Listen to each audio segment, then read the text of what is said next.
আসসালামু আলাইকুম রহমতুল্লাহি ওয়া বারাকাতুহু। এই ক্ষেত্রে আহলুল ইলমগণ কিছু কিছু বিষয় উল্লেখ করছেন যে তাকদিমুল জুহাল আলাল উলামা, ওলামাদের উপরে জাহেলকে প্রাধান্য দেওয়া এটাও একটা বেদাত। মানে যে কোনো বিষয়ে, দ্বীনের যে কোনো বিষয়ে দ্বীন জানতে হবে আলেমদের থেকে, দ্বীন শিখতে হবে, মানে এলেম নিতে হবে আলেম থেকে। কারণ আলেম মানে তার কাছে এলেম আছে, তো এলেম তো তার কাছ থেকে নিতে হবে যার কাছে এলেম আছে।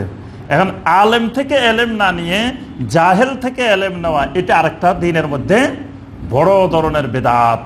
এবং নবী সাল্লাল্লাহু আলাইহি ওয়াসাল্লাম এটাকে কিয়ামতের আলামত বলছেন। কিয়ামতের আগে আল্লাহ পাক আলেমদেরকে তুলে নেবেন, তখন ইত্তাখাযান নাস রুউসান জুহালা, তখন মানুষ জাহেলদের কাছে যাওয়া আসা শুরু করবে, তাদের থেকে এলেম নিবে, নিতে নিতে ফাদাল্লু ওয়া আদাল্লু, তারাও গোমরা হবে, জাতিকেও গোমরা করবে। আজকে দেখেন যে আমাদের সমাজে, আমাদের দেশে মানুষ বড় আলেমদের সাথে মানুষের সাধারণ জনগণের কোনো সম্পর্ক নাই। সাধারণ জনগণ বড় আলেম, মাঝখানে বিশাল ব্যবধান, কারোর সাথে কারো যোগাযোগ নেই।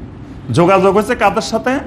যারা ইসলামের নামে, দ্বীনের নামে ভাওতাবাজি করে, যারা ওয়াজের ময়দানে সুর দিয়ে দিয়ে কান্দাইতে পারে, যারা ধরেন গান গাইতে পারে, ওয়াজের ময়দানে নাচতে পারে, সিরিকি সিরিকি কুফুরি কুফুরি আল্লাহর দন নবীরে দিয়া, আল্লাহ হইলেন গাই বইয়া, নবীর দন খাজারে দিয়া নবী গেলেন চলিয়া, এই জাতীয় কুফরি শিরকি গান গায়ে গে যারা সমাজের মানুষের ঈমান হারা করতেছে, এদের সাথে জনগণের সম্পর্ক। জনগণ এদেরকে আলেম মনে করে, জনগণ এদেরকে মনে করে দ্বীনের ধারক বাহক। এই জুহালদেরকে, মানে এদের থেকে এলেম নেওয়ার কারণে জাতি শিরকও ছাড়তে পারে না, বেদাতও ছাড়তে পারে না, বরং শিরক বেদাতের প্রতি আরো উৎসাহিত হয়।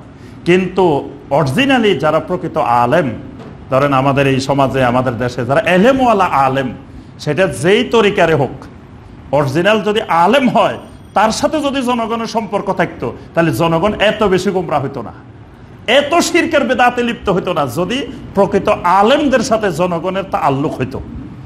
এই জনগণ আলেম থেকে বিচ্যুত হওয়া, আলেম থেকে বাদ যাওয়া, আলেম থেকে দূরে সরা এবং জনগণ জাহেলমুখী হওয়া, এটাও দ্বীনের মধ্যে একটা বড় ধরনের বেদাত।